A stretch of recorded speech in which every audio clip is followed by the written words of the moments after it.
নমস্কার বন্ধুরা, কেমন আছো সবাই? আশা করি সকলে বেশ ভালো আছো, আর আমিও ভীষণ ভালো আছি। তো আজ কিন্তু ভিডিওটা শুরু করলাম বিকেলবেলা থেকে। তোমরা কি কেউ আমার এই ছাদটা চিনতে পারছো? আমি অবশ্য মাঝে মাঝে দেখাই তোমাদের। আমাদের বাড়ির ছাদ থেকে কিন্তু এই ছাদটা দেখা যায়। তো বন্ধুরা, তোমাদের সাথে একটু মজা করলাম।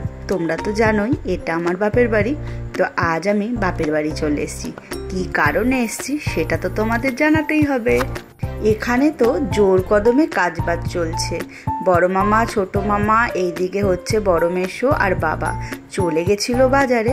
আর এইদিকে বাজারের ব্যাগ পত্র, তারপরে গ্যাস ওভেন, কিছু একটা তো নিশ্চয়ই আছে বাড়িতে। তো সেটাই তোমাদেরকে আজ বলবো। আমি যেহেতু 9 মাসে পড়ে গেছি, তাই বাপের বাড়ির তরফ থেকে আমার জন্য কালকের দিনটি ঠিক করেছে সাধ দেবে বলে। যদিও দিনটি ঠিক করেছিল অন্য আরেকটা, কিন্তু ডক্টর আমাকে ডেলিভারির ডেট আগিয়ে দেওয়ার কারণে আজ কোনো উপায় ছিল না, তাই হঠাৎ করেই আর একটা ডেট ঠিক করতে হলো।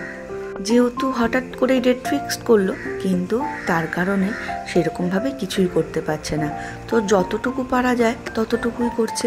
আমি তো বলেইছিলাম যে সেরকম কিছু করার দরকার নেই, তাও মা বাবার মন বলে কথা। তাদের যেহেতু আমি একটাই মেয়ে, না করলে তো ওনাদেরও ভালো লাগে না, তাই না? সবাই মিলে এখন ওপরের তাঁবু টাঙাচ্ছে। আর যেহেতু সন্ধ্যা হয়ে এসছে, আমি নিচে চলে আসলাম। আর সন্ধ্যাবেলায় একটু খিদে পেয়ে গেছিলো, তাই মা বললো দাঁড়া একটু তাহলে ম্যাগি বানিয়ে দিই, তো সেটাই খা। আমি তো বাইরের খাবার সেরকম একটা খাই না। আর এইদিকে দেখো আমার বোনও নাইটি পরে চলে এসেছি। আর এইদিকে আরেক বোন গোপালকে ঘুম পাড়ানোর ব্যস্ত।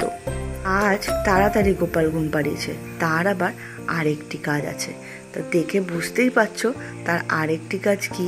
তাদের আবার শখ হয়েছে দিদিকে একটু মেহেন্দি পরাবে। তো ঠিক আছে, যার যা ইচ্ছা পূরণ, সে সেটা করে নিক। আর আরেকজন অপেক্ষায় বসে আছে আমার হাতটি ছেড়ে তার হাতে কখন মেহেন্দিটা পরানো হবে। আমার হাতটি মেহেন্দি পরা প্রায় কমপ্লিট। এইবার চলে আসবে বুনুর পালা।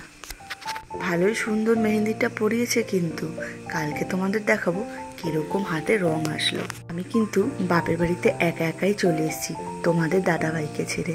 আর এদিকে মা রাত্রিবেলা ডাল সেদ্ধ আলু সেদ্ধ করে দিয়েছে আমার জন্য। কতদিন পর মা আজ একটু খাইয়ে দেবে আমায়। কারণ হচ্ছে আমার যেহেতু হাতে মেহেন্দি, আজ মায়ের হাতেই খাবো। তো আজকের মতন ভিডিওটা বন্ধুরা এখানেই শেষ করছি। কাল বাড়িতে কি হচ্ছে সব ভিডিও কিন্তু আসবে এক এক করে। তাহলে বন্ধুরা তোমরা দেখতে থেকো।